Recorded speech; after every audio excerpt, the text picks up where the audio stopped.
Hello. So on today's Around the Cauldron, I have the lovely Livia Pye with me. Hello, Livia. Hello. How are you doing? Yeah, not too bad. Just muddling on as everyone is, I'm sure, in these difficult times. Yeah, I think the thing is, I think the last few years have really messed with our heads. Mm. And I think a lot of people are struggling at the moment.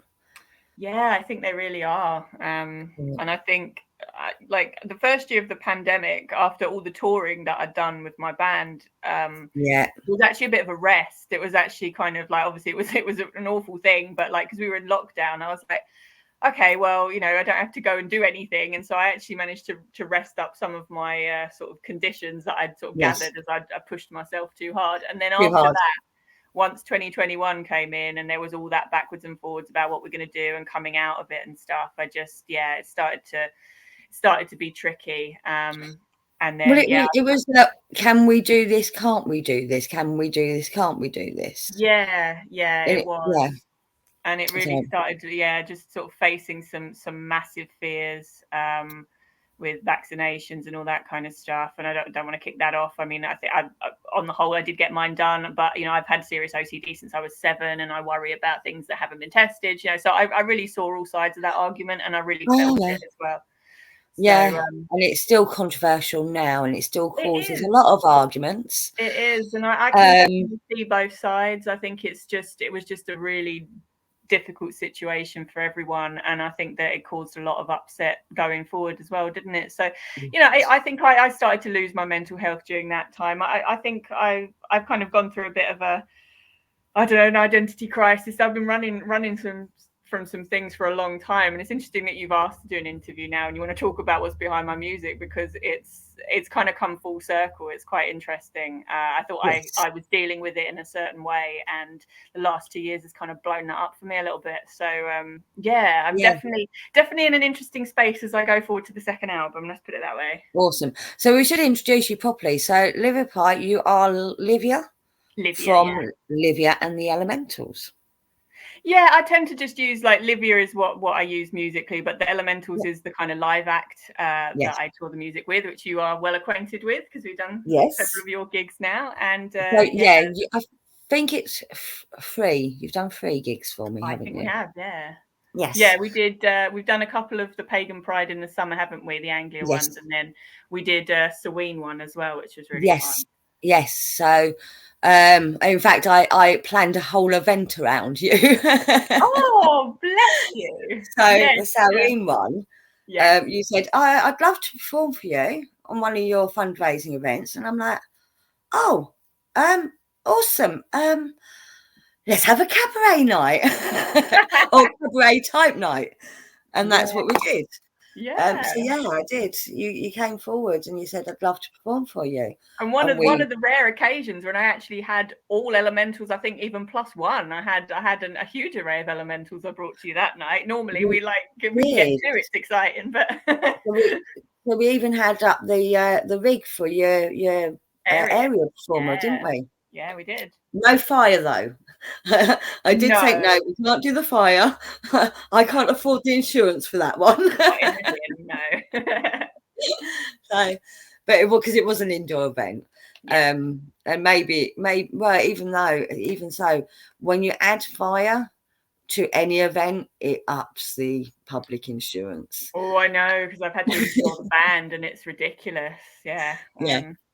Mm. So, would you like to talk a little bit about your music? What sort of music you do? Yeah, it'd be fun if you introduce it. Actually, I'd like to hear what you think. How would you introduce it? So, it's pagany, folky, poppy. It's a mixture of all, I would say. Yeah, I think that's good. I kind of call it pagan pop, but you're right. Pagan It's pop. like it definitely has folk, it has rock, and it's actually getting heavier as well. Next album's going to be quite heavy. So Okay. But all of your songs are, well, most of your songs are a bit different, aren't they? So, for example, the Magician is more folky, I think. yeah, yeah. It's definitely got more vocally sound to it. And I think The Magician is the one that I use in my intro. I can't remember, but I think it is The Magician that I use in my intro. Yeah. Which is one of your earlier songs, I think, isn't it?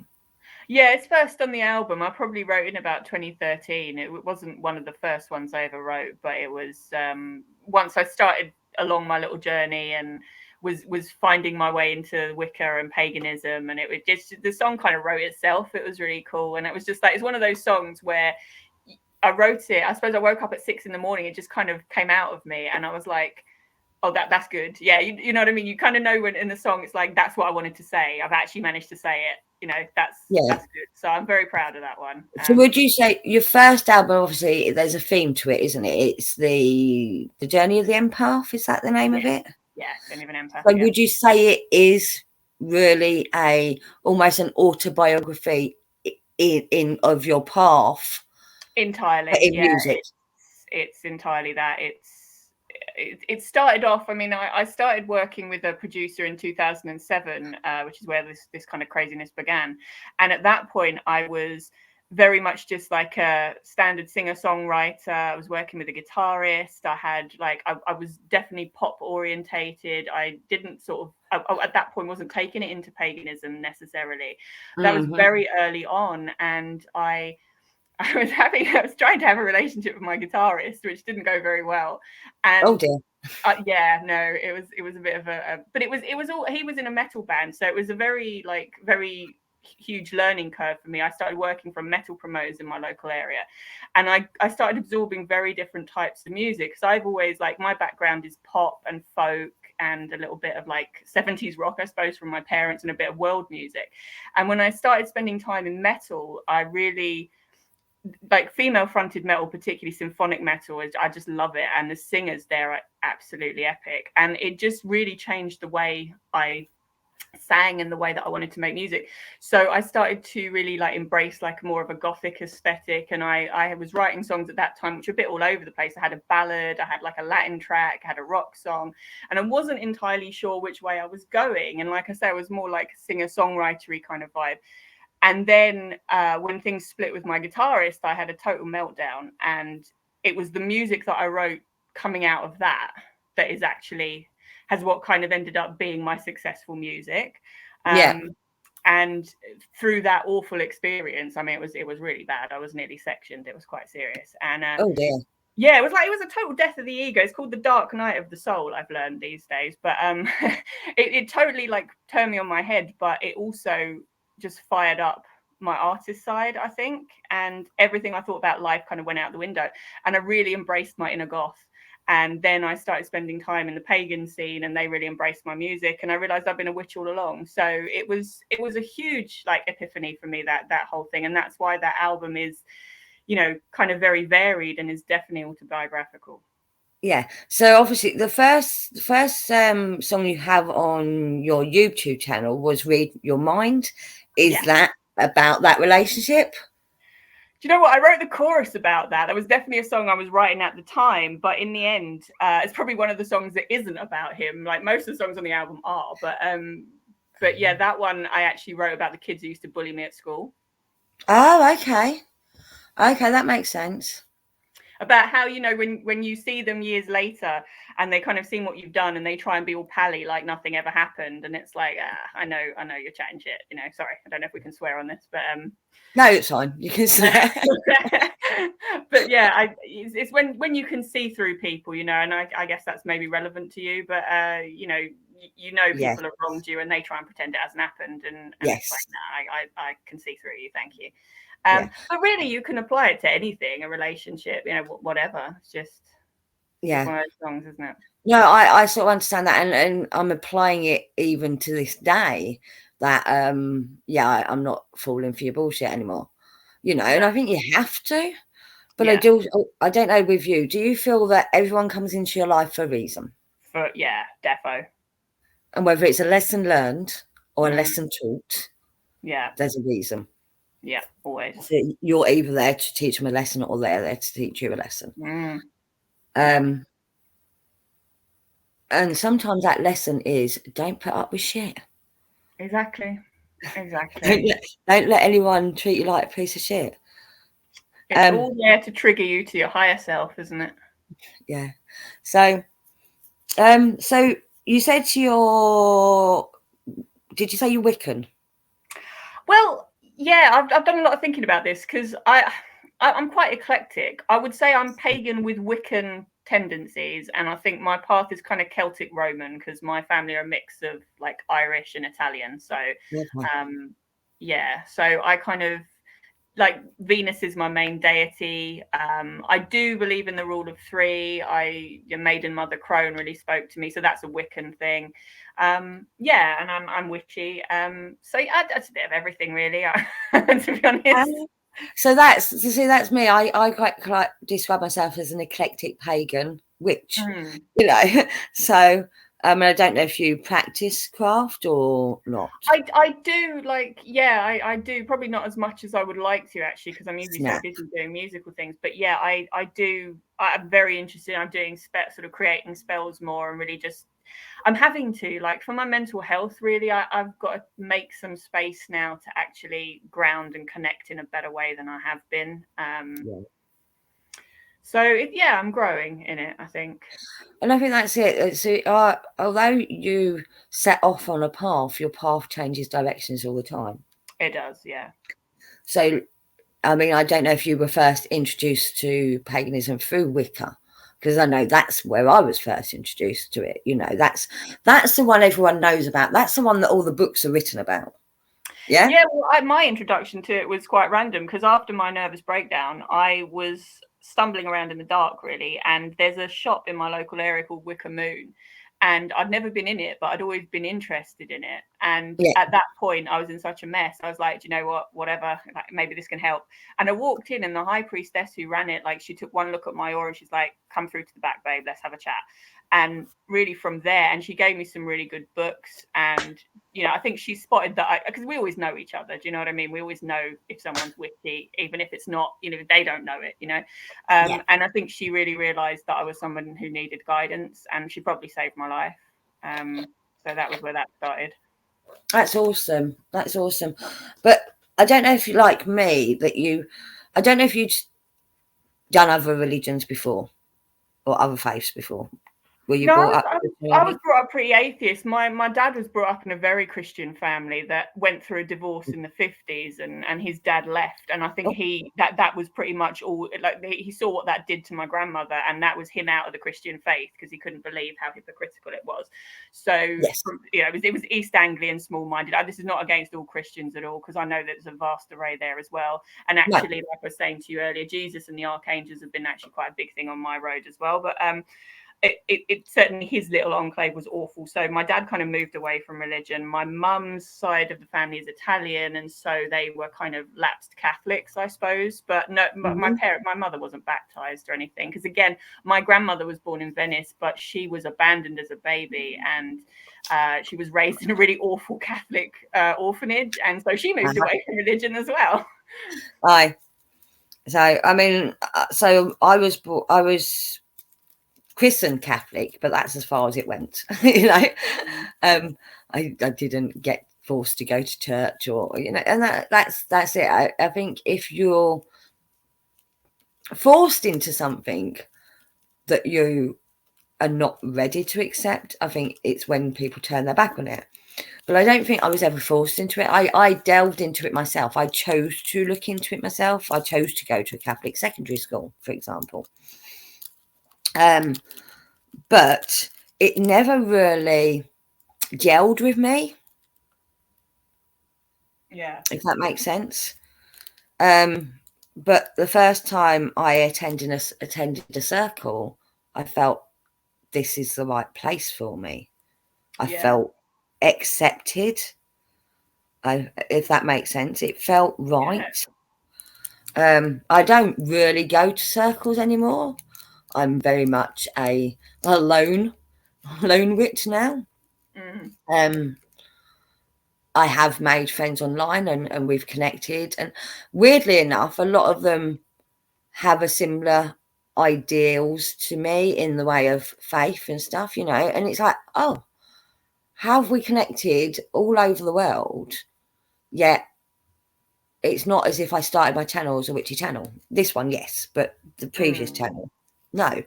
It's not as if I was in a community where I met all these people originally that was witchy, but we seem to draw to each other. I don't know if you find that. Oh, definitely, yeah. So, yeah, I think with faith, it's a completely personal thing, and I think you find faith. I don't think it's something you can have forced on you. It's something that you find when you need it, you know. Yeah, absolutely. So, and I don't think it matters what that is, really, as long as it's not hurting anyone. You know, I think that's the same across the board, in my opinion. I think that's what it should be. But. So you said you connect mainly, your main deity is Venus. Yeah, kind of Roman gods and goddesses. Yeah, but particularly. So, I say I don't really have a deity, but the one I sort of relate with the most is Bridget or Breed. Mm-hmm. Yep, same. I do, because she's Celtic, isn't she? She is Celtic, yes. Mostly because she's got the same name as my mum. But also, I looked at her, I mean, both the goddess and the saint, because they're the same person. Come on. They are the same person. But when you look at the stories about her and who she was as a person or goddess, it also reminds me of my mum, you know. So although she's a very nurturing goddess, but she's also a very strong, don't take no bullshit goddess. Do you know what I mean? Yeah. And very, badass, isn't she? She's pretty badass, but with a soft heart. Yeah. So she's a goddess of hearth and home and smithery, you know. As one does, as you know, as you should. Yes.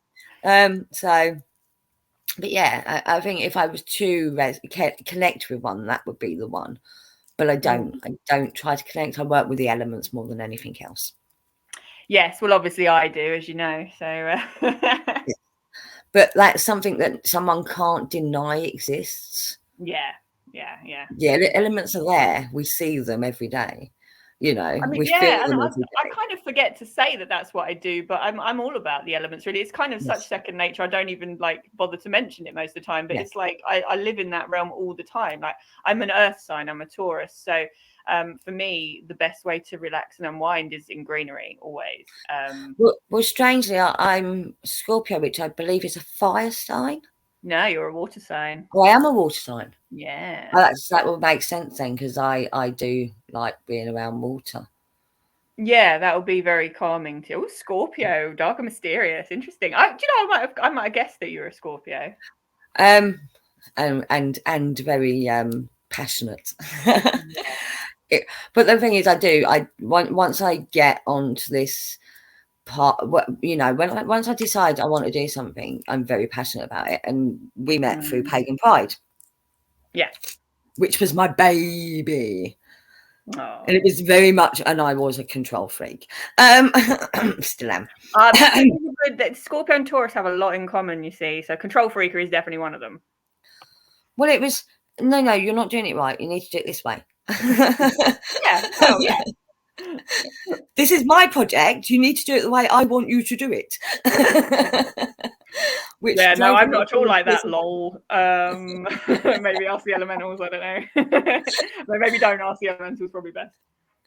No, that's it. Well, yeah, I mean, I would actually. I was lucky towards the end. I did manage to get a team that I could trust to do it right. And it is, unfortunately, seems to have come to an end. And I blame COVID on that. Yeah.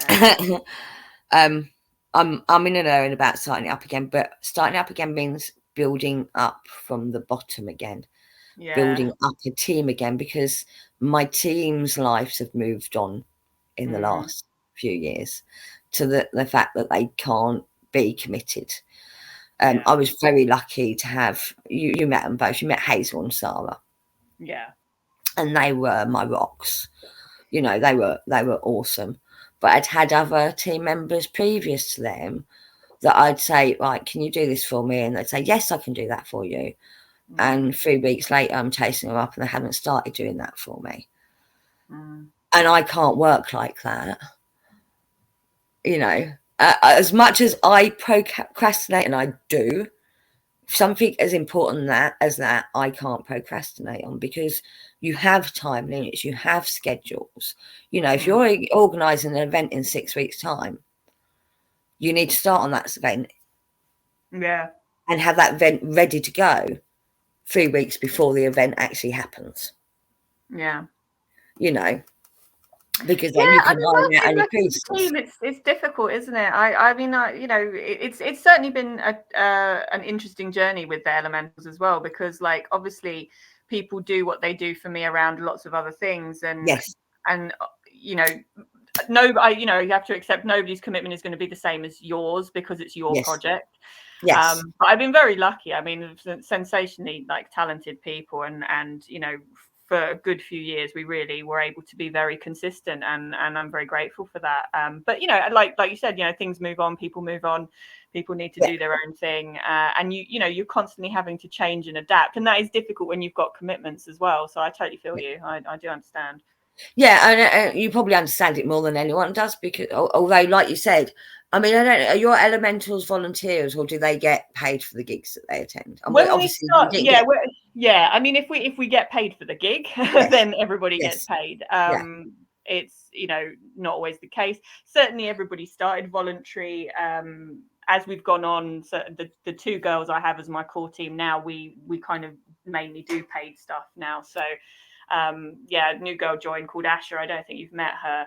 And she's a professional flow artist, and so she's been really good at kind of steering things towards making sure that we do get paid, because you know they work really hard, especially if they bring fire into it. It can be dangerous, you know, and they deserve to be paid for that, and that has always been what I've wanted for them. So yeah, that's definitely the aim. I 100% agree.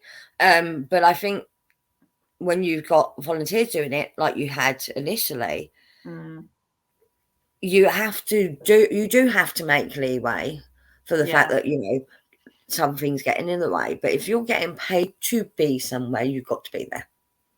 Yeah. It is a different, but I get, you probably understand it more than most people, that yes, I understand that you are doing this voluntarily, you're not getting paid for it, but I also need some sort of commitment from you. Well, the thing, I agree with that. I think first of all, it's a lovely idea to be paid, but very often we have to do things for the love, because that's just the reality of it. And I think if you have committed to do something, even if it's voluntary, you're still committed to it. And it shouldn't be a case of, well, I would give it more attention if I was being paid. Obviously, that goes without saying, everybody understands that. But if you have committed to something, even on a voluntary basis, I think that you should still commit to it. But that's my very personal opinion. I don't think I everybody agree with you. And the thing is, you know, I don't always get paid, but I still show up. You know what I mean? And it's like, well, that's just how it is when you do things. Well, that's the thing. I was running that and not getting paid, and I put 100% commitment in. So I need at least 50% commitment off my volunteers. You know. Yeah, and you know, if there was only a little bit of money, I would often give it to the band rather than take it for myself. You know, my husband and I would usually fund a huge part of it and make sure that whatever's there was given to the dancers. And I've always strongly believed in that. So yeah, I mean, it's certainly tricky, isn't it? Let's just leave it at that. It is, it absolutely is. You know, yeah, I put so much money into Pagan Pride of my own money. It's unbelievable. You won't believe it. It's like a little bit here, a little bit there, a little bit there. But if I added it up, it's probably thousands of pounds that I put in of my own money, just buying equipment. You know, I don't always remember to keep the receipts. So I can't, like, okay, I've paid for this, so that money's mine. No, I'm terrible at keeping receipts.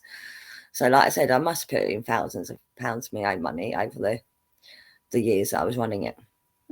And that's unfortunately the way it goes. But the point is, you're doing it for an altruistic reason, and you're doing it to bring joy to people. And I don't think there's anything wrong with that. You know, it's maybe not great for your bank balance, but if that's what drives you, that's okay, you know. But bringing joy to other people also brings joy to you. So as much as you say it's an altruistic reason, it's not. It's quite a selfish reason at the same time. I think it's both, isn't it? I Yes. think, I think definitely after all my mental health stuff, part of why I do what I do is for my own healing, and part of why I do what I do is because people have told me my music has helped them through a bad patch. And Yeah. I think then that's a great dualism going on there. I'm totally okay with that. That's the purpose of it. And yes, it would be nice to make loads of money, but if that doesn't happen, then for me, I feel, especially after the things that I went through, there was a reason for all of that, and this is what I got to do with it. And that is fundamentally what drives me now, and has done really for the past, sort of 15 years, I'd say. Yeah. So I sort of think, and this is partly why I've started this channel, I think my path is about connecting people. And teaching and learning from each other. That's what it feels, that's my path, which I think is why I was so passionate about Pagan Pride. Yeah. I think it was why I was so passionate about the circle I used to run, and why I couldn't allow that circle to die when the previous person had walked away from it, if that makes sense. Yeah. Because I felt it was something that was needed. And I think with the as I call it, the super bug, apparently you got to be careful what you call it nowadays. God, really? Yeah. I mean, it depends on how you talk about it. But yeah, when you talk about the lockdowns and everything, it did stop a lot of that happening. So Pagan Pride, the whole ethos behind Pagan Pride was about celebrating paganism, but also shining a positive light on it. Yeah.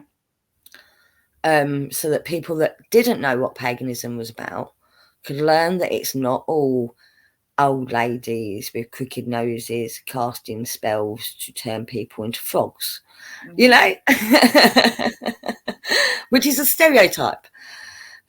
Another stereotype is we dance around the woods naked. Do you ever do that? I don't, actually, probably to my detriment. I probably should do that more, but I actually don't. No, I wonder if we should. I do dance around the woods in medieval dress and stuff, because I'm usually filming some kind of video for something. But yes. I haven't done the naked thing yet. It's probably a bit beyond me. But, I think we should definitely consider it. Well, I've done the witchy dancing, which you witnessed, but Yeah. And we've practiced in woods for that as well. I'm just saying, it's cheaper than hiring a venue to practice in on a nice sunny day. Brilliant. Yes, Olivia has witnessed the Morgana's mob live. I have, yeah. Good stuff. Again, that's something that's just gone by the wayside in the last few years.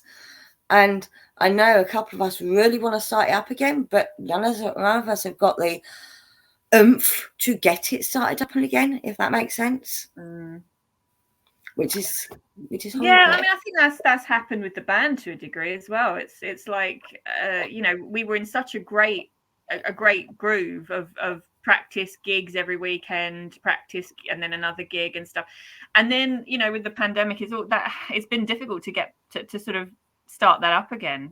Especially we all live quite far away from each other now. So I don't know. I've taken it as a bit of a sign that for now, perhaps that's just not the main thing to focus on, and I'm sort of back on my own again, working on music, which through the whole time we were touring, I never had a lot of time really to get on with the second album, and because things just spread with the band, and every year we got more offers, so it was it seemed like the right thing to do at that time, and I'm really glad we did, given the pandemic hit, because I did a lot of traveling. But it's like now, trying to do that and tour, trying to write songs, trying to record songs and tour is just not a possibility. So I'm taking this as an opportunity now to just really get back to the music, and that is what I've been doing. So So that's what you're working on at the moment, your second album. Would you like to tell us a little bit about that?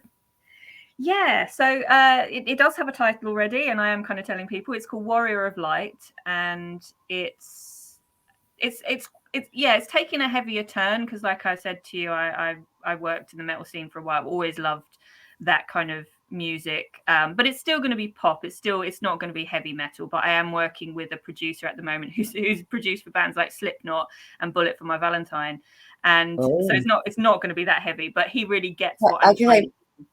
Sorry.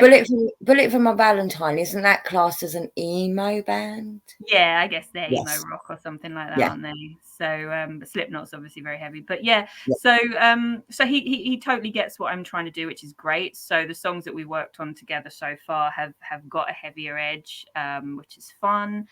And I'm hoping that at some point I can get a band, an actual like musical band together for it. And I'm just writing songs for it. I mean, a lot of the songs I wrote during my really bad patch and during my breakdown, and most of those haven't seen the light of day yet. So it's still going to be music that's been relevant for the last sort of decade. And there's some songs I wrote during the pandemic, and it's really that the whole concept of the album is like battling on despite problems, basically, which is kind of what my music is about. But now it's that's a really strong message in it. So I would say a few of your other songs are more about finding your own power and being your own light, if you like. So I guess it's still the same sort of theme. It's about having to dig deep and find that way through, really. Which is kind of what I've always kind of tried to live. But I mean, sometimes I just write these songs because they chivvy me along. Do you know what I mean? It's like I write these songs to tell myself not to give up, because sometimes you just feel like it. It's hard. I'm not going to try and pretend that I've got it all sorted. I properly don't. And I've just learned that in my life, when things go tits up, it's all about channeling it into the art, basically. And that's how I've survived and got through things. Yes. So, I mean, we could share some of your music now. Which one? Because I've got your YouTube channel. So you've got a couple of videos on there. Which one would you share? Would you like me to share? Let's see. So you've got Natural High. Yeah, you could share. I mean, you could share The Magician, because that that's quite a fun magical. You can share any of them. I honestly don't mind. You choose. You decide. So has The Magician got a video with it? It does, yes. Yeah. Oh, it's the one with the book. It is, yes. Yes. It's like, because you got more than one version on there, so the one with the book. How interesting. Well, you got an instrumental version. Oh yeah. So, okay. So if you sign up to Livia's mailing list, you actually get 2 of her songs for free, don't you? You do. And in the next couple of weeks, you're going to get a welcome spell as well, because I've just written one. Awesome. And, that's what I wanted to add into the little welcome gift package as well. So you get a couple of songs. You get The Magician and you get Read Your Mind. Yes. Thanks for joining. And then then you can stay up to date with. And I'm going to be really sort of updating people a lot over the next year. I mean, there's seriously a huge amount coming. It's just I've needed a bit of time to really plan that and get it into order. Because music has changed so much, and the ways to get your music out there, things you have to do as an indie artist now. I spent the pandemic really learning that, and it was just mind blowing. So, I'm kind of changing up the way I do things a little bit so that I'm able to be much more online, sort of being able to create community online as well. Actually, I think I misspoke. I think I actually have Natural High on the introduction, but The Magician I was looking at, because I'm thinking about doing a little bit of a separate thing where I'm talking about cards and their meanings and stuff. And I think I was going to steal a little bit of The Magician for that, because of course, what does The Magician talk about? She talks about the tarot. Exactly. No, it's all about the tarot, isn't it? So I was thinking about stealing that for that segment. So that's what I was going to do. But I'll share The Magician now. So this is the Maiden Mother Crone journey, isn't it? Yes. Yeah, it is.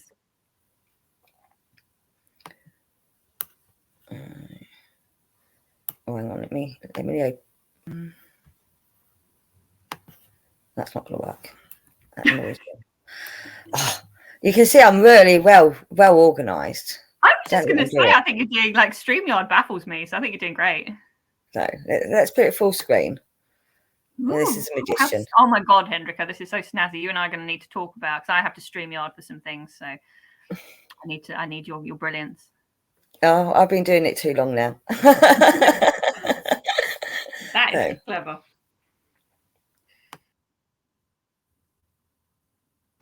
I will mute myself because for some reason StreamYard's been playing up lately and it echoes if I play music while I'm unmuted. I don't know why. So I'm going to mute myself while it plays. No, you should be fine. It's only when it's me unmuted.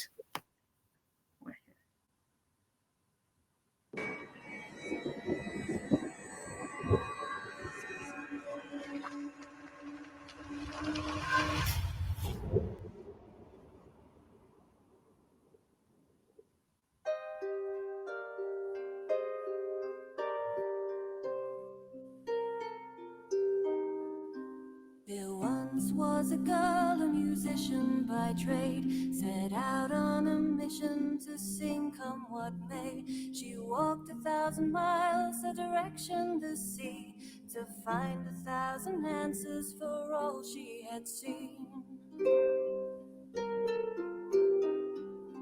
Some way along the path she came across a maiden, and finding herself lost, she asked for directions. Can you please help, for I can't find my way? The maiden looked upon her, and this she did say: the fool takes his chance, the hermit plays safe. Lovers crave romance in the stock of its fame. The magician always knows just which card to play, one step ahead and leading the way. Confused by her words, the girl hurried on. She tried to reply, but the maiden had gone. As she started to walk, the clouds seemed to fade. The mother appeared, and as she did say: the fool takes his chance, the hermit plays safe. Lovers crave romance in the stock of its fame. The magician always knows just which card to play, one step ahead and leading the way.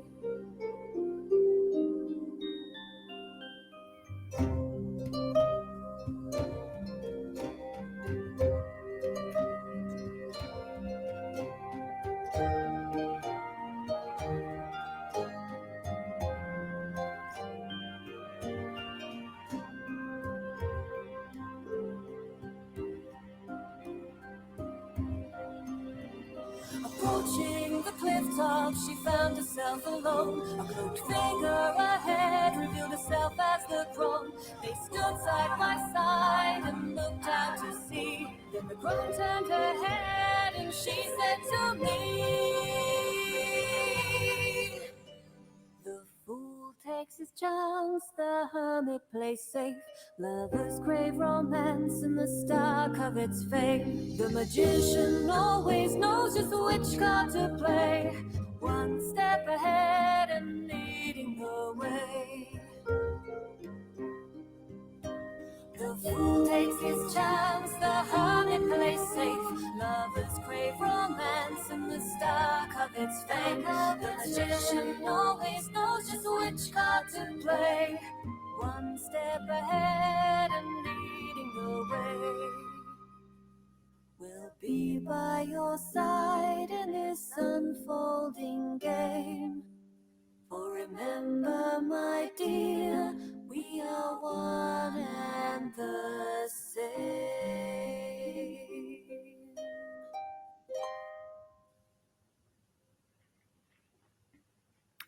Ah. How does it feel watching and listening to you? it's weird, you know. It is weird. I kind of like I really need, like, I don't spend a lot of time listening to my own music, because once you spend like months recording something, and then, you know, you put a lot of effort into videos and things, and then you're kind of moving on to the next thing, and I think sometimes it really helps to ground me in what the hell I'm doing, to listen to myself again. I've had to do that a little bit recently, because, you know, it's still a complicated path. I'm still healing from a lot of things that I wrote about in the first place, and it's good to remind yourself sometimes. It was quite funny. It kept speeding up and slowing down, so that's like the time lag version. But I don't know if that happened to you. Maybe it's just my internet. No, it was playing at the right speed for me. I'm hoping it's playing at the right speed when this recording ends. But again, you know, internet is a pain in the backside. Things happen. Yeah. No, I mean, but yeah, it's really that's what I was talking to you about being in the woods in a medieval dress. We did that in my local woods that I grew up in, and that was a really fun day. Just me and my husband, actually, and just kind of filmed that whole thing. Had a vision for it, knew what I wanted to do, and spent the day. It was during one of the sort of lockdown when they lifted a little bit, and we were able to go out and do that. It was good fun. I'm very pleased with how that turned out, and I'm looking forward to making more videos. Yeah, so you've also got on your channel, you've got the Natural High has got a video, hasn't it? And there's another one where you go in the tower. What's that song? I can't remember now. That's Read Your Mind. Yeah, that's Read Your Mind. That one we filmed. It was 2012, I think, 2011, 2012 was one. It was 10 years ago. It says 10 years ago. It says on it. I know it's been a bit of a long road, but yeah, I know I had an idea for that. Found a lovely director. He was amazing. A guy called Isaac. We had 3 days in one day in Rochester Cathedral Crypt for part of it, and 2 days in Headingham Castle in Essex, and they were just epic days. They were so fun, and I had a whole team of people. My friends were extras, and it was just hilarious. And and we there was a falconer nearby near the castle, and the castle let us have the birds in the car. So it was like one of those fairy tale days. It was so funny. Yeah, I mean it does, because it's almost like at the beginning it's like you're running away, escaping to the tower. Yeah, there's a common theme, isn't there? I'm running quite a lot. Well, you're not on Natural High. No. I mean, the Read Your Mind video is kind of based. I don't know if you're familiar with the author Paulo Coelho, but he has this whole thing about the 4 stereotypes of women being, I think, the virgin, the martyr, the saint, and the witch. And it was kind of loosely based on that. So I played all different characters. It's like, you know, we all have these different sides of ourselves. Yeah. And so the video kind of starts off with this very innocent character who kind of meets her dark self and her light self, and then finally becomes like a combination of all of them. So that's the story behind that. That's cool. But again, you go back to the so not exactly the same, but the maid and mother crone. Yeah. So the maiden being the young innocent. Identity may be a theme with me. Yeah. It's the maiden being the young innocent virginal, should we say? Yeah.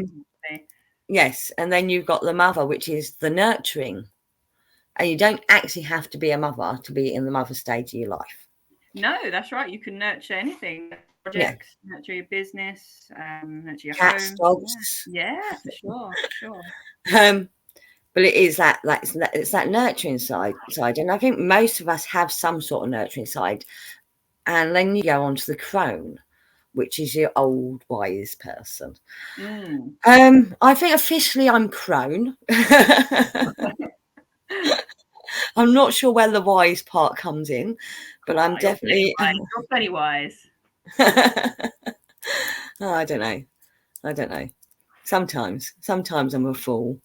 Well, I when I first came up with that, and then I put the magician, put it all in the magician. I thought, for artists, I think there's 4. There's the maiden, the magician, the mother, and the crone. Because after I broke up with my guitarist, I really I was in such a bad way, and all I ever wanted actually was a family and to be a mother, and everything just broke up in the most awful way.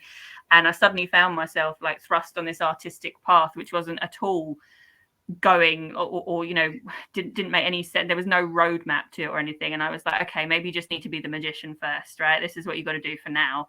And I kind of created a little extra identity for that, and so still hoping to be the mother, hopefully soon. So, but I think in a way you are the mother. So you're the mother of that project. You're the mother of your creativity, but you're also the mother of your group. You know, you're the one that brings them all together and makes sure they're all okay and they're all tended to and everything's good with them. Yeah, I try to. Like, I mean, I know you've spoken to it about it before, and I don't want to go too deep into it, but Livia and the Elementals went to X Factor. X Factor, yes. Yeah. And you weren't treated very well there. No. No, I mean, it's absolutely fine. I have no trouble talking about it. No. Because actually I think it's been an incredibly important experience. Yeah, I mean, after sort of 4 or 5 years of us performing, I got a call from ITV and they actually invited us onto the show, which I didn't know happened. I thought it was just something you applied for. And over the years, people have always said, but why don't you go for The Voice? Why don't you do this? And I've always not really followed that road, because although I used to do covers, I don't really do covers anymore. Yeah.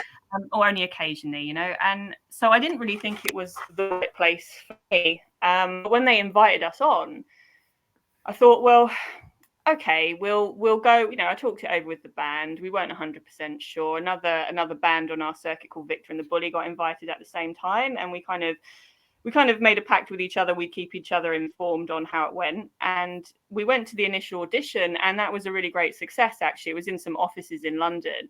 And we were able to do Natural High the way that we always do it, with all the veils and with my cousin Nina doing the opening solo. And, and they loved it. The scouts there really enjoyed it. They were singing along. They said, we don't normally get to sing other people's songs because obviously it's usually covers, but we're listening to this. And that all seemed fine. So we thought, okay, you know what? We'll give them the benefit of the doubt. We'll go along and see how it goes.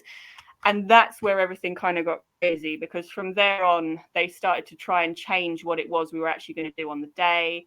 They basically wanted us to splice 2 routines together. They wanted to see the fire, but they still wanted the veil fans from the Natural High. So they didn't want us to do Burning Up, which is where we don't normally do fire.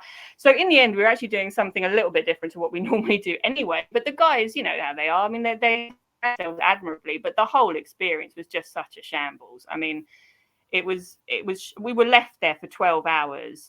It was just such a mess backstage. And what was interesting, even the backstage staff were saying to me how much they hated the show and what it had become. And yeah, I mean, we performed our thing, and actually on the day, although it doesn't show in the recording they put out, Simon Cowell actually said it was a yes. The others thought we were too different, and there was a lot of back and forth and burbling, and but there was a lot of positive stuff that was said that they didn't bother to show.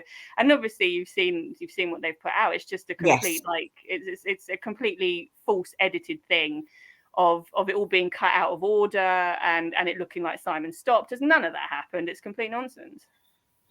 So they've spliced it up to make you look bad. Definitely, yeah. And then they went and then you said that the aftercare was absolutely awful. Well, yeah, I mean, their whole thing, because a lot of people have come forward now about, poor treatment on X Factor, and they always bleat about is how good their aftercare is in, making sure that contestants' mental health is taken care of. Now, on the day when we were there, we were just because someone had written they had depression, because you have to fill in health sheets and stuff. Yeah. We were assigned a mental health professional because the word depression flags that up. And so this very nice lady came to speak to us, and, I think she was trying to surreptitiously warn us, because she was some of these shows can be pretty harsh. And I just assumed she was talking about the fact that they might not like us. That I could accept.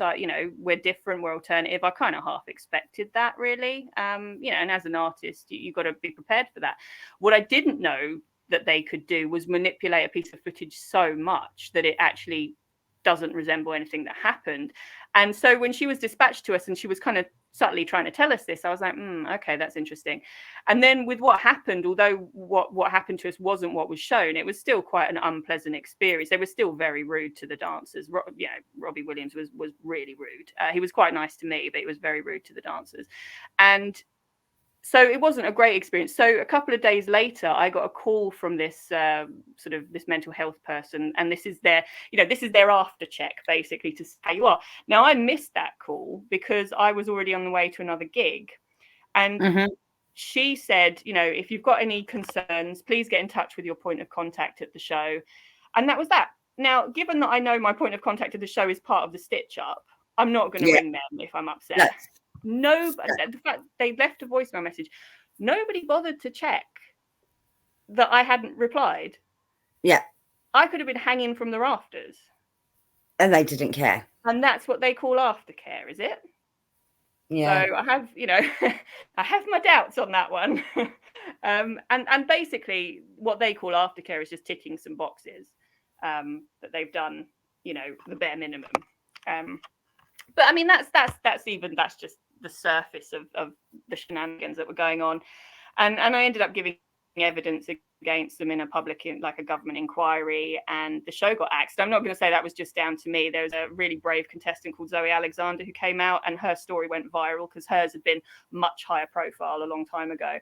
But I think the joint efforts of everybody, has really started to bring the truth out of what's been going on.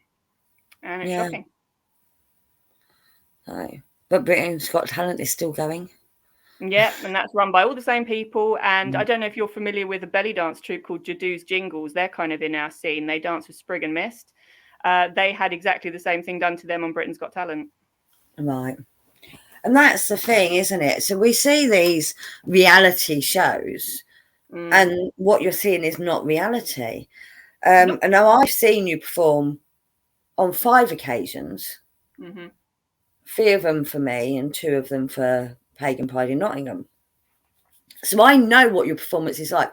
I mean, come on. The first festival that I did was a washout in the fact that it was horrendous weather. Oh, I know. And I felt Remember? So, yeah. And your guys still got up there with their veils and tried their hardest in the wind and rain. I felt so bad for you. I felt bad for all of you. That is what they do, and that is what I'm, actually far from being angry about myself, because I've generally had positive messages about the X Factor. People have messaged to say, really, it's clear that you can sing. I don't know why they'd stopped you, but I have had people sort of say, oh, but I think you should get rid of the dancers though. And then I explain exactly what happened, and it's like, you've seen, that's what those people are. They are consummate performers. They come rain or shine. Despite all the injuries and the problems that they have and the things they're fighting through, they are just an epic bunch of people. And I am so proud to share the stage. And that is what angers me about X Factor and what happened. Which is why I say you're already the mother. Because if you weren't, you wouldn't give a shit. No, I'm a lioness about it. Yeah. Absolutely. Although they're not your children, they are, if that makes sense. Yeah, I feel an enormous sense of responsibility. And I think, so many of them are just, like if I just mention to you, I won't because it's not my place to do it, but what they fight through on a daily basis is just incredible. And, some of them so serious. And it's just, it's just typical that something like X Factor would just miss all of that. It was all there in front of them, and they chose to do that with it. And I think that says all you need to know. Yeah. So, I mean, they were very tired before they even got on stage because they've been sitting around for 12 hours. Yep, with their chronic illnesses and all this stuff that were all on the health sheets. They were left for 12 hours where they didn't supply food or even water. You weren't allowed to leave. I mean, there's one girl in the band called Sarah. She's a type 1 diabetic. She won't mind me telling you that. And she always brings enough food to feed an army because she has to. And her food ran out at 8:00 in the evening. We didn't get on stage until nearly 11. And 3 people had already missed their last train home. And it's just like, that they've done that to make sure that by the time they get on stage, they're as knackered as possible. And that's so dangerous because they're spinning fire. And it just made no sense that having gone to all the trouble of bringing the fire into it, which, as you said earlier, just ups all the parts of the organization, if you bring fire into something, to just do that and cut the fire completely and not even show it, you know, because they knew that if they did, people would like it, because that's what people do. You know, it's my job to know that. I've been doing this since 2014, and I know how people react to my show. If it didn't work, I wouldn't do it. Yeah, no, I know, I love it. It's a stage show. It's not just you up there singing. It is a full show. It's a performance. And that, I mean, I will show it at the end of this. I'll show the video for Natural High, because that shows your elementals. Yeah. That shows their dancing and their skills, and you with a hoop and your skills. You know, but it's just, they are very good at what they do, and what was shown on that show was not what they do. And that's they cut different parts of the choreography out. You know, they showed them doing different parts of the song at almost like it was at the same time. And of course, it's, you know, anybody could look ridiculous that way. Yeah. So it's very disheartening, and I've watched the clip, and it's not nice. It's not the group I know, if that makes sense. No, but you know, I mean, what is funny is that I've found that a lot of I mean, sure, we've had some nasty things in threads that people sort of, you know, believing what they see and just reacting to that. But generally, any messages I've had have been people saying they were so mean to you, and it's clearly because you're alternative.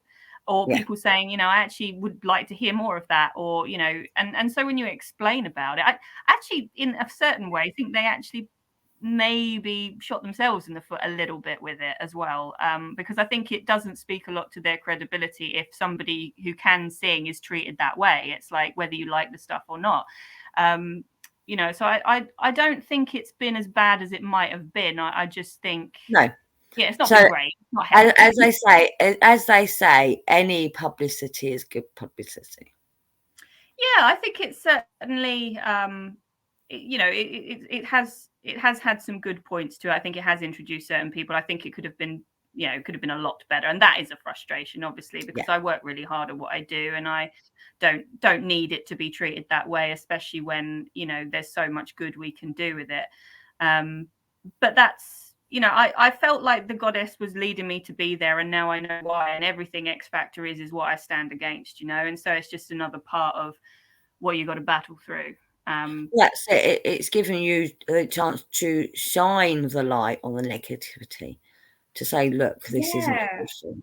And it's hugely serious. I mean, people have killed themselves over what has been done on the X Factor to them. And, you know, there's a lovely girl, I think her name was Ariel or something, and she's clearly one of our people, you know. She had elfin ears, and she was from the fairy community, and she killed herself after what they did to her. And that is what matters. That is why this experience matters. It's not about one individual story. You know, my ego can take it. I've you know, it's not pleasant, but I can take it. But I'm lucky that by the time that happened to me, I already had a decent amount of success in our niche, you know. And maybe I'm not world famous, but I feel validated from people like you and people that we've performed with. I know people like what I do, and I know people like the band. We're very lucky that that's the case, because most people they do this to don't have that. Well, I wouldn't have asked you to come back if I didn't think you were good. And I've asked you to come back, and I will still have you back at any event I organise, because not only do I enjoy your performances, but I also like you as a person.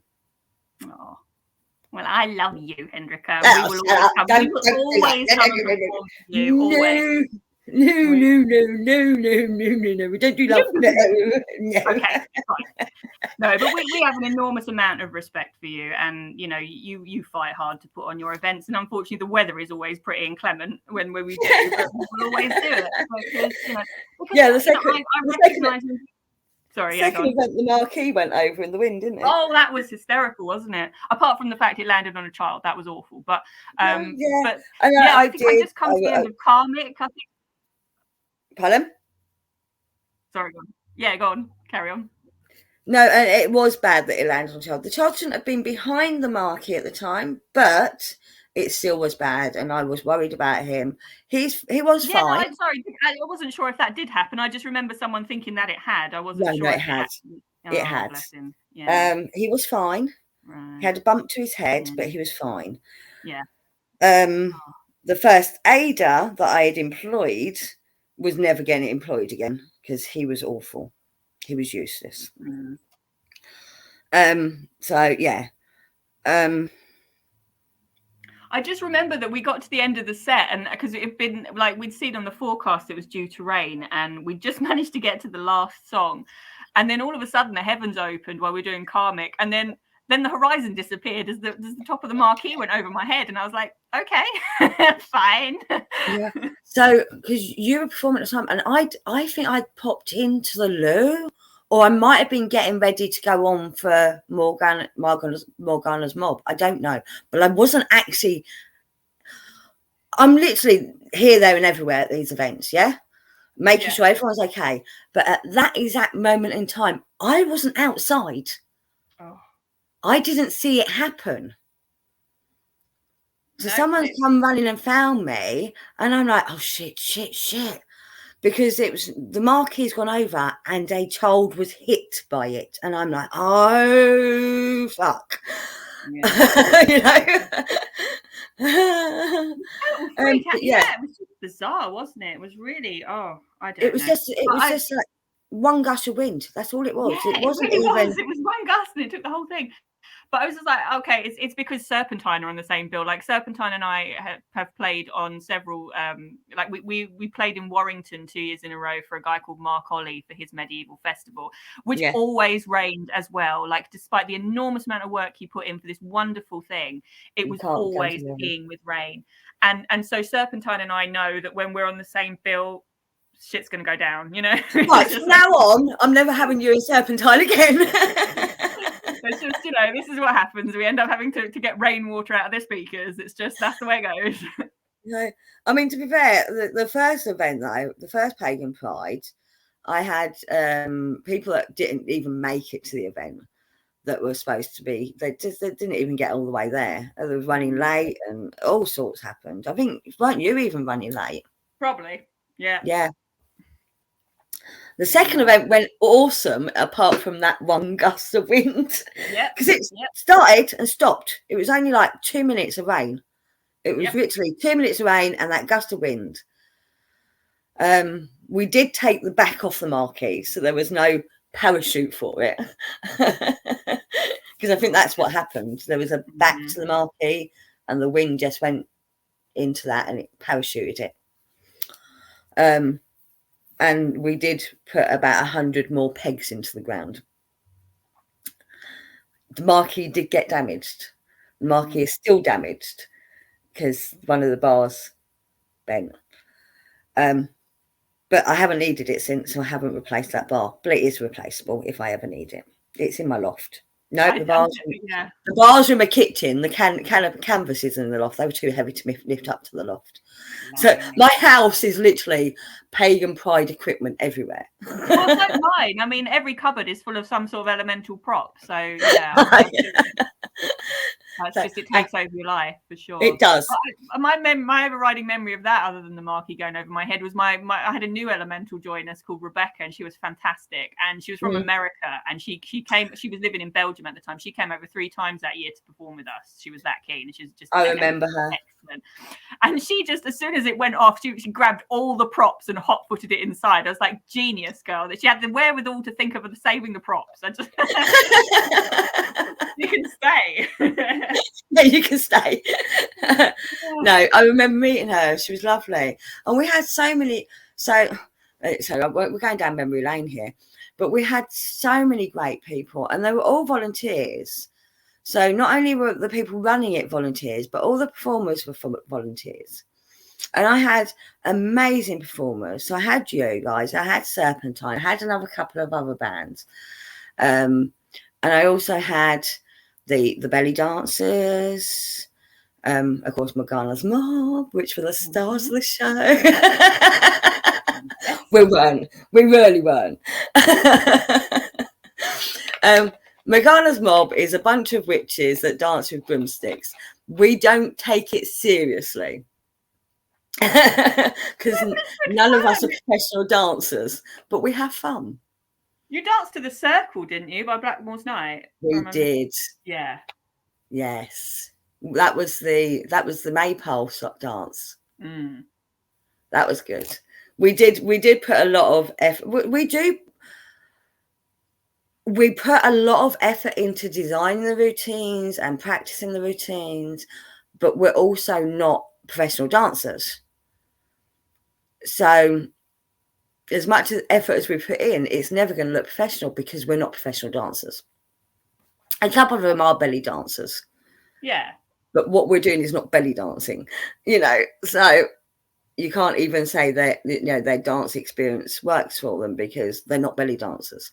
We weren't belly dancing. There was a little bit of belly dancing in The Circle, though, because there is a bit of belly dancing music in The Circle.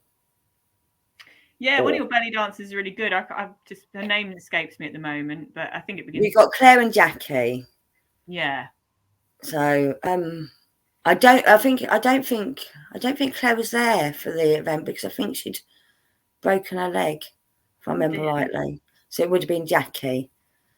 But yeah, so Claire and Jackie were there, but they performed as with their belly dancing troupe at events as well. So not only do they perform with Pagan Pride, or do you mean the actual belly dancers that were just dancing on their own? Yeah, there's a girl called Becca, isn't there? I seem to think Becca, was she yes there? Becca was there. Good. Yeah, we've had a few chats. I'm hoping at some point. Yeah, So that was from the first event, wasn't it? I don't think they performed at the second one. That was first festival. Yes. No. Becca. Yes. But you had the two girls come down from Nottingham to perform at the second one as well.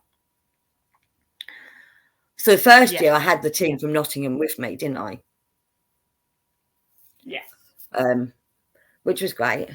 It was very, very good of them to support me. But yeah. Yeah, so I mean, good times. It was, despite the challenges, we always we did. We had a lot of fun. Stressful but fun. And at the end of the day, when you get people saying, "I've had a great time," that's all that matters. Yeah, exactly. I mean, yes, we got a few negative people, but the majority of the people said it was really good. And you had people commenting on the negative comments saying, "What are you talking about? I really enjoyed it. You're just being negative. You're just finding reasons to be horrible." And that's it. And the same with the comments that you've dealt with. They're just finding reasons to be horrible. Yeah, I think if you don't have anything nice to say, don't. The thing is, I think when people say things in a throwaway way, that they just have no concept of what's actually gone into something. And even if something doesn't go to plan, it's like it doesn't change the fact that an enormous amount of work went into it. And I think it's so easy to put something negative in your little keyboard warrior pose. I just think I don't have a lot of time for it. I think it's just if you clearly never organised anything, is all I would say. Part of the thing was they were comparing it to a festival that had been running for 10 years. Yeah. That had built up over time. And actually, where we started on year one was where the festival previously was at year 3. They'd had 3 years of running much smaller events by the time that they got to our level that we started year 1. So by year 10, it had become a massive event, but the first few years were much lower scale, and it was probably about by year 5 or 6 that it started growing properly. But people are seeing that big event, which is Pagan Pride in Nottingham, that doesn't exist anymore. Does it not? Oh wow. No. That did you not know? No, I didn't know that. No. So the last festival you performed at there was their last festival. Oh dear. Yeah. Because shit happens. And the lovely lady that was running it, her health wasn't good. She wanted to step back, but she couldn't find anyone willing to take over from her. And that's the thing. If you've got a good team behind you, hopefully you're hoping that someone will step into your feet when it's time for you to step down. And she did have a good team behind her. Don't get me wrong, she did. But no one was willing to take on that full responsibility. And unfortunately, that meant it had to end because for her own health, she couldn't continue. This happens so often in festivals that I've played at. I mean, there's a fantastic pirate festival in Hastings, and the same thing happened. I mean, the guy who runs it can only run if he's there. You know, if he's not there, it doesn't happen. And I think, you know, what I notice is when you're in charge of something, everybody, you know, the world and his wife's got a list of ways you could do things better, helpfully, that they like to chime in with at the side. And it's like, actually, if you were doing it, you would realize that not only are those suggestions are things I've already thought of and then discounted because they either don't work or something like that, but there's, you know, you're having to deal with so many things at once. It's not that simple. Yeah. I mean, I was lucky. I was very lucky because I did have the team at Nottingham basically help me get to that stage, you know, because they had all their plans that they passed on to me. They had all the advice and the hiccups that they'd faced, you know. If it wasn't for them, we probably wouldn't even had permission to put on the festival, because I turned up at a meeting prepared, and so prepared that the woman that was talking to us, because we obviously did it in Camber Park, which is a big venue, a big open air venue, with a professional stage the first time. No marquee needed that time. No. And I had to go to the people that managed that and say, look, I'd like to put this festival on. Can we do it? And because I'd had the input and all the guidance from the Nottingham team, I was able to turn up the prepared. So prepared that the woman was shocked how prepared we were, and immediately said yes. You know, because we knew exactly what we needed in place before we could put on an event. Whereas a lot of people come up and say, I want to put on this event, and they haven't done any research. They don't know that they need public liability insurance. So they don't know that they need planning permission. Not planning permission, event permission. They don't know about all the stuff that you need in place. And we had a binder of all the stuff that we wanted to do. We had a cost worked out, you know, how much we knew it was going to cost, apart from we needed to know how much they were charging. Actually, I think I already had that information. We worked out the budget. We worked out a plan. We even had a plan of evacuation all in place before we even went to that meeting, you know. And that meant it was like green light straight away. So I'm lucky and I'm very grateful for that.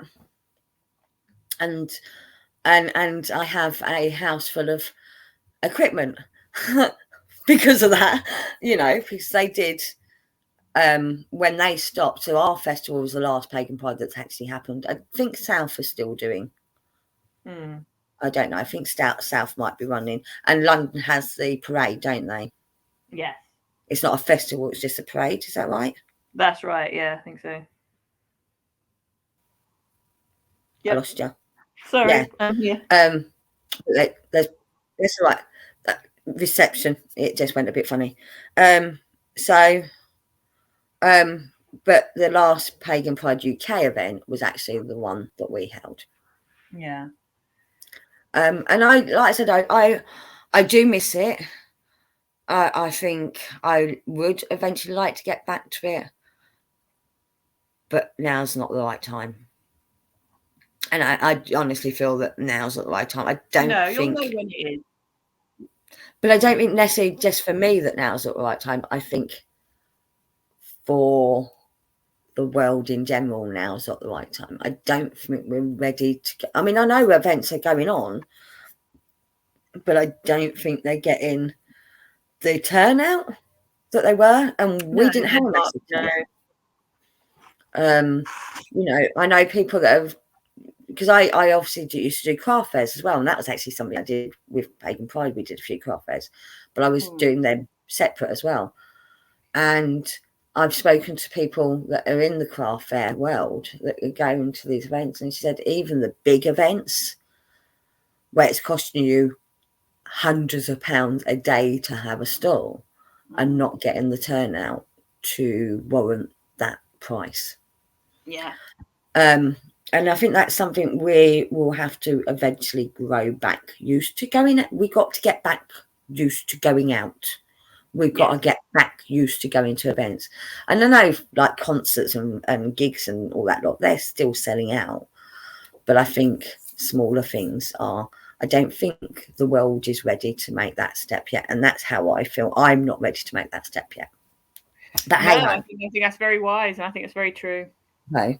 I mean, I went to a Within Temptation gig a couple of months ago, and I still found that really difficult. Like it's the first big sort of thing I'd been to since the pandemic, and I mean, I definitely thought about it. It was scary, you know. Yeah, and I've not been hidden away because I work in retail and I've been working all the way through everything. I think that's why I'm having that mental breakdown now. It's because I worked through it. Because, you know, and but even though I wasn't locked away like everyone else was, so everyone's got this what's the thing? Maybe Stockholm syndrome. I don't know. Yeah, agoraphobia, I think, from it, or and agoraphobia. Yeah. I didn't have that, but I still am not feeling like I want to be at crowded events yet. No. And it's not as if I'm worried about catching it, because I never was. I've never been worried about catching it because I'm in that category where if I was to get it, it probably wouldn't be too bad. Because I'm a middle-aged woman. Yeah. And apparently they're the lowest risk factor. Okay. So, but I do smoke, so that brings a bit of it's, you know what, it's a really weird one to call. It seems to affect everybody. So I mean, we actually caught it just before it all became a public thing. My dad went down with it and he nearly died because he's diabetic and in his 60s, and the rest of us caught it, and I'd say, you know, it made me ill for about a week, and then I had symptoms of long COVID, maybe mildly, for about 3 months. When I catch it, it seems to go to my mind. It's really weird. It's like I get all the brain fog and I start to behave even more weirdly than usual. And I think I just had it again. I think I've just had another strain of it because I've just like been all over the shop. And I was just like, what's happened? I had a mild sore throat and I was like, is this COVID? I don't know, because it's kind of affecting me. It affects everybody so differently. Well, that's the thing, isn't it? Yeah, that is the thing. I mean, I know people had it really bad. I personally, I don't know anyone that's died. I'm quite lucky in that way. But other people, I've known people that said I've been ill for like a day, and I didn't even feel that bad. So you know, it affects. I think my boys both had it long before we even knew it existed. Sort of the December time before it. Yeah, a lot of people think that, don't they? Yeah. Because my boys don't get ill. Yeah. But they both had flu for 2 weeks. They've never had flu. But my boys don't get ill. You know, they've got very robust immune systems. Now my eldest one is getting ill a lot more. My youngest one's getting ill a lot more. And I think half of that is because we were locked away and weren't allowed to mix, and we weren't building up our immune systems. No. So, and I know there's a lot of illness going around now. But anyway, let's move on to brighter subjects. So you've got you're working on your newest album. Yes. So how far are you into that? I'd say half of it is fully recorded and the rest of it is sort of coming along in demos and then to be sort of recorded. But it's going to be quite, because I've made everyone wait quite a long time now. I've decided it's going to be probably a 13 to 15 track album. It's going to be a little bit bigger. Okay. It's going to be a bit of a movement. And yeah, so I'm launching a Patreon in April towards it, because several people have sort of expressed an interest in helping me kind of speed the process up, because actually it is financial. That is the reason, the main reason why it's taken a long time, and also the pandemic as well.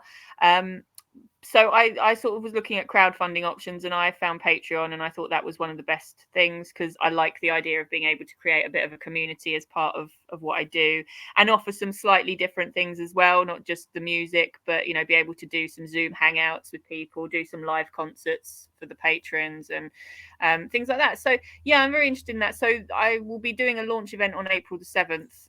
If anybody wants to come along to that. I haven't actually got the sign. I'll send you the sign up link that you can pop somewhere. Well, I'll just be talking about what we're likely to be doing and what they can expect from it. So if anybody wants to join and be part of that, all proceeds go to this album. So I'm also opening a shop, sort of with music merch and bit of magical stuff as well. Yeah, so that's what I'm doing there, and then just continuing to move forward to recording Warrior of Light and trying to get that done finally. That's right. It sounds like, oh, that was my stomach. I don't know if that microphone picked that up, but my stomach I didn't hear it.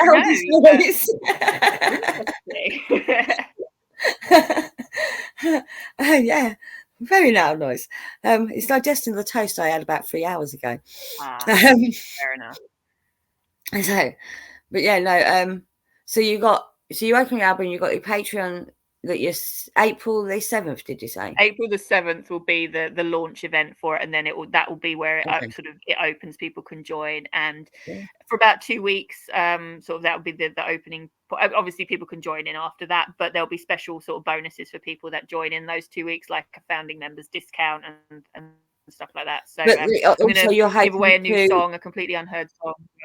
Yeah, so you're hoping to also build up a community in your Patreon, aren't you?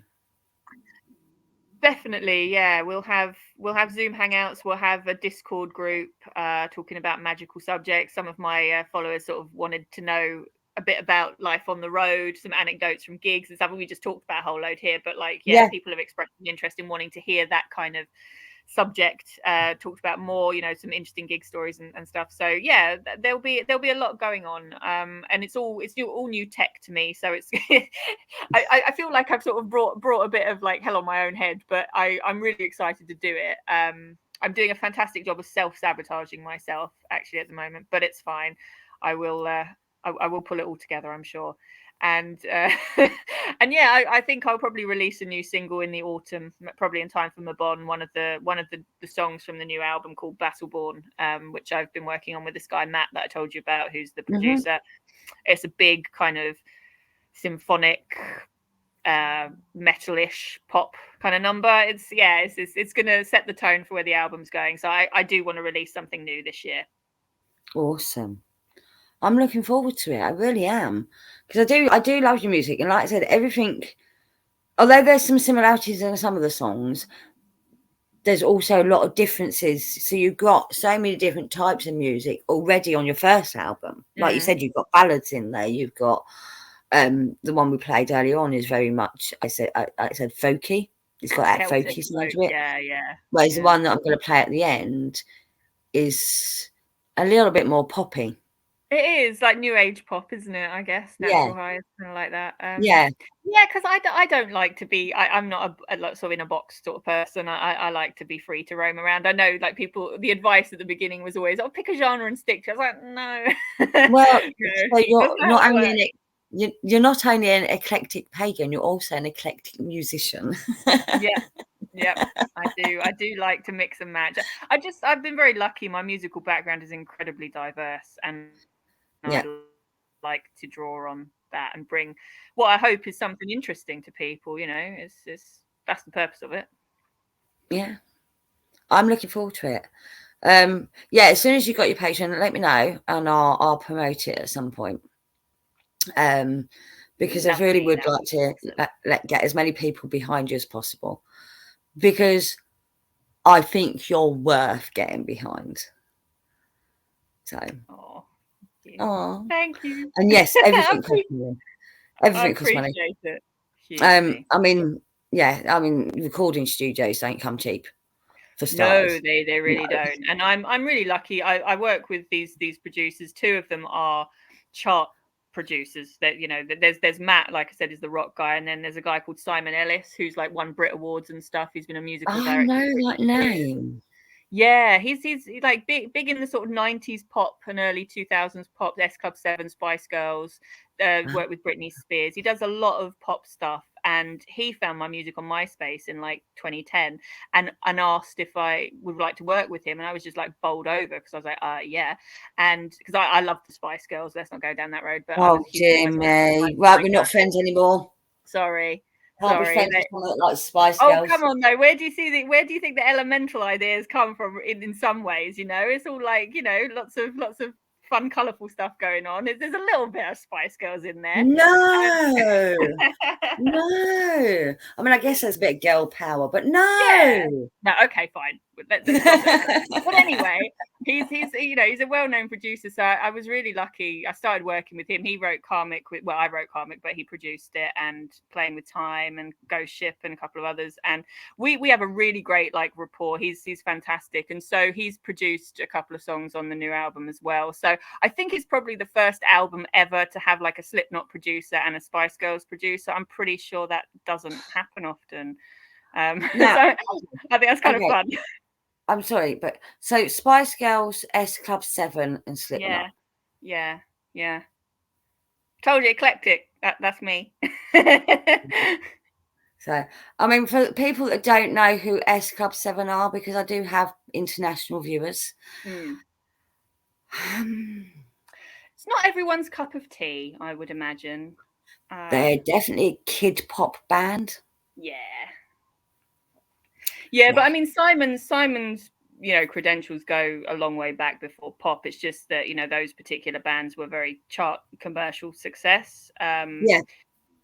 And so, you know, he's been in the industry for decades, and yeah, he says he enjoys working with me because, you know, I have that love of pop, but I also have like what he calls like serious music background as well. So yeah, we have a lot of fun. We have a really great time, and he said, you know, if I ever actually got a proper big stadium tour, he'd be happy to direct it. So I really hope one day we get to that. That would be great.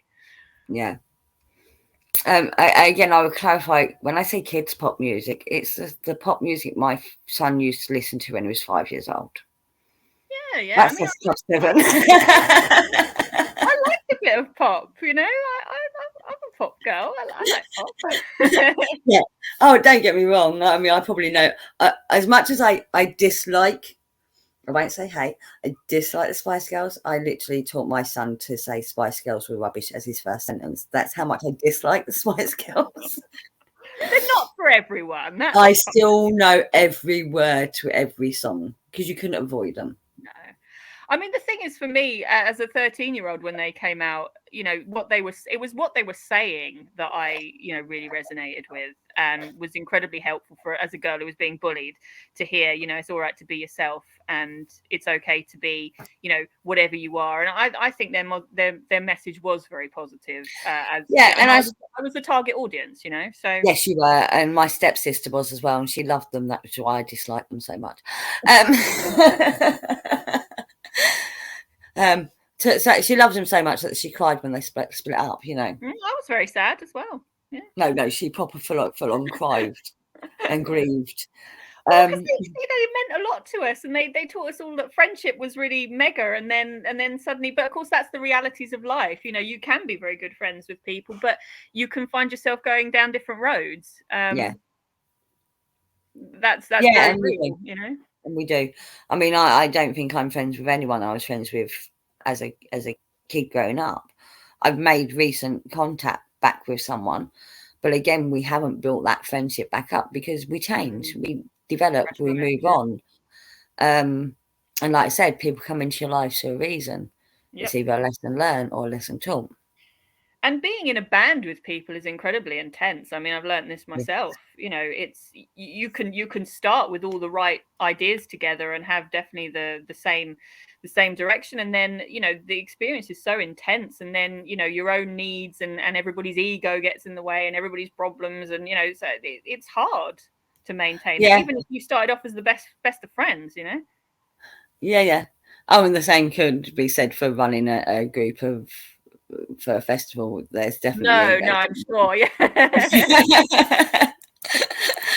there's definitely a few clashes down the line, because that's what it is, isn't it? It's just what it is. So let's remind everyone again when so the album, is it probably going to be next year? Yeah, I'm gonna say that Ostara next year is kind of what I'm aiming for. I wanted to release it this year, but it's not going to be ready, and I'm not going to rush it. So, but for those that don't know what Ostara means, she means Easter. Yeah. Well, it's equinox, isn't it? March the 20-something next year. Will be is when I'm planning to actually let the album drop, as they say these days, for God's sake. And and hopefully a new single this year, though. So, I mean, I'd love you to come back on either around the time that it drops or afterwards if you've got time, so we can promote it again. And remind people. But I've really enjoyed having you on today and having a chat with you. Is there anything else you would like to say? No, I think I've babbled for England. I think that's me done. It's always helpful to me as well, because it reminds me what it is I'm supposed to be doing, because I spin so many plates. And I started tarot reading professionally as well, actually, fun fact. Awesome. And so that's become a bit of a full-time job. And it's just, that's a whole, at some point, Hendrika, we'll talk about my twin flame journey, because that is a subject in itself. That's hilarious. Yes. So the tarot readings, people don't realise that actually doing a reading can be very draining. Oh God, yes. Yeah. And if you're doing quite a lot, it can really exhaust you, because you are connecting psychically and sometimes spiritually when you're doing readings. Yep. Yeah, it's a whole new journey for me. I really wasn't. I've done tarot for myself since 2012, but I wasn't in any way, shape, or form trying to chase it professionally. It just kind of fell into my lap, this job, and it's just ended up being really interesting, because the experience I've been in for 15 years, which I just thought was me being insane, turns out it's actually called a twin flame journey. And I now seem to get calls from people going through the same thing, and suddenly I've become the go-to person on this tarot line for this experience. And I'm like, right, okay, didn't see that one coming, fair enough. So it's also triggering, which is fun as well. So not only is it draining, it's also triggering. Yes, absolutely. But it's you when you're connecting, especially if you connect to spirit, which I try not to. I have barriers up for a reason. But it's also trying to decipher the messages. Because sometimes you look at it and you're like, okay, that means that, and that means that, and that means that. But what is it actually trying to tell me? Hang on, bear with me a moment. Yep. Let's figure this out. That's my life, Hendrika. That is life in a nutshell, is signs everywhere. And it's I need what are you trying to tell me?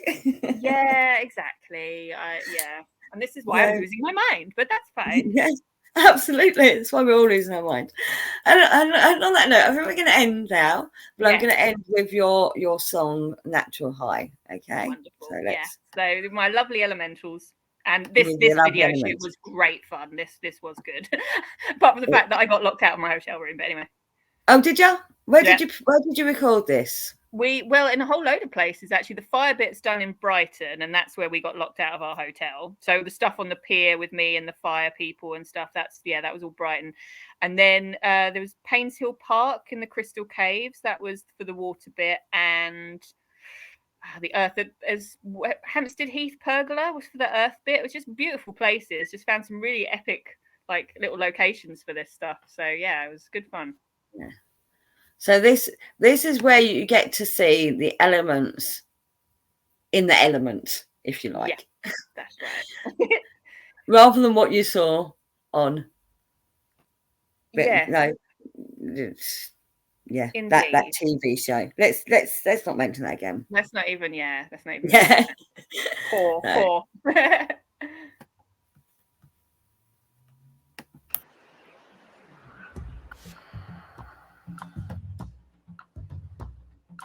Do you know the secret? Handed down from ancient times. Just think and you'll achieve it. All you need is the power of your mind. But there will always be those who try to fight it. Their purpose is to stop you getting far. Don't be repressed by their narrow mindedness. In this mess we have forgotten who we are. And it all comes down to a simple truth. Everything you need is inside of you. So trust yourself and to your own self be true. Just spread your wings and launch yourself into the sky. For you were born to fly on a natural high.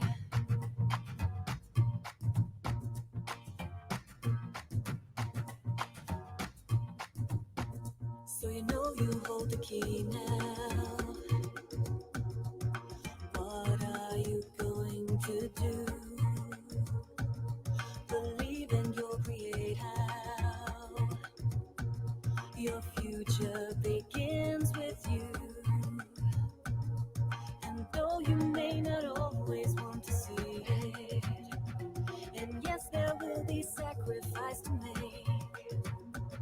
Just open up, allow yourself to feel it. It is a path that you're destined to take. And it all comes down to a single truth.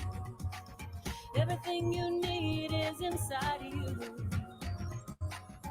So trust yourself and to your own self be true. Just spread your wings and launch yourself into the sky. For you were born to fly on a natural high.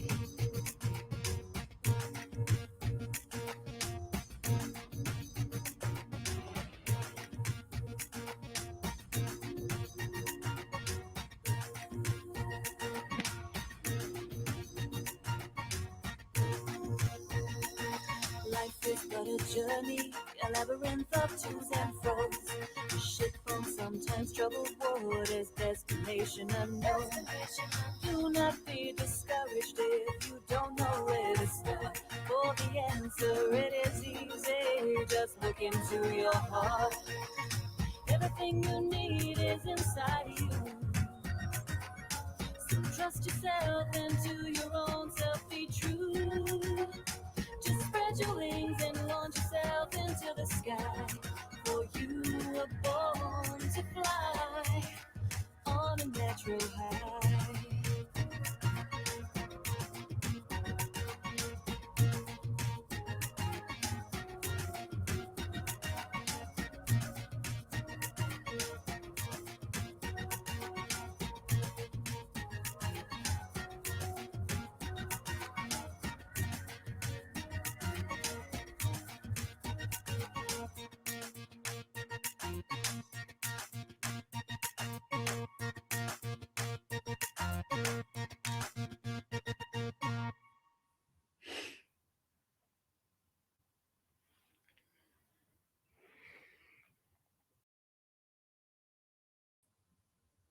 Sorry, my mouse slipped. Not you,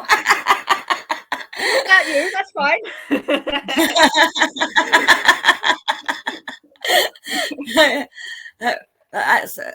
Yeah. That just shows that, that really just show that your group are talented, and that's why it's so frustrating what was done to you guys. But yeah, what was I going to say? Oh yeah, I'll drop any links that you want in the description. Let me know. So people, there will be links in the description to get over to Livia. So there's obviously YouTube, and you've got a couple other places, haven't you, where they can find out more about you? Yeah, if you go to liviamusic.com, that's my website. You'll find links to pretty much everything there. If you have Spotify, you'll find Spotify links, and all other streaming platforms and so forth. Yeah, and also your sign up for your emails. sort all that out as well. Yeah. Yes. So that'll eventually end up on there, your Patreon. But at the moment, you have got to sign up a list for your mailing list, haven't you? Yes, yeah. If you join my Magic Circle, that's the best place to be kept updated with all of this, all the happenings and goings on. And I definitely will send you that link. And then they get the 2 free songs as well. So yeah, awesome. So thank you for coming on. It's been a pleasure. Well, thank you for having me. And hopefully you'll come back again at some point. Because I do like talking to people. I talk too much. For an hour and 40 minutes. I mean, I think that's quite mild for us, isn't it? Well, yeah. I am just aware that my tummy is rumbling again, and I probably need to eat. So, but yeah, no, really, I really enjoyed today. Thank you, and hopefully we'll delve more into your magical spiritual side next time. Yeah, lovely. Okay, awesome. Thank you, my lovely, as always. Bye everyone. I'll see you again soon.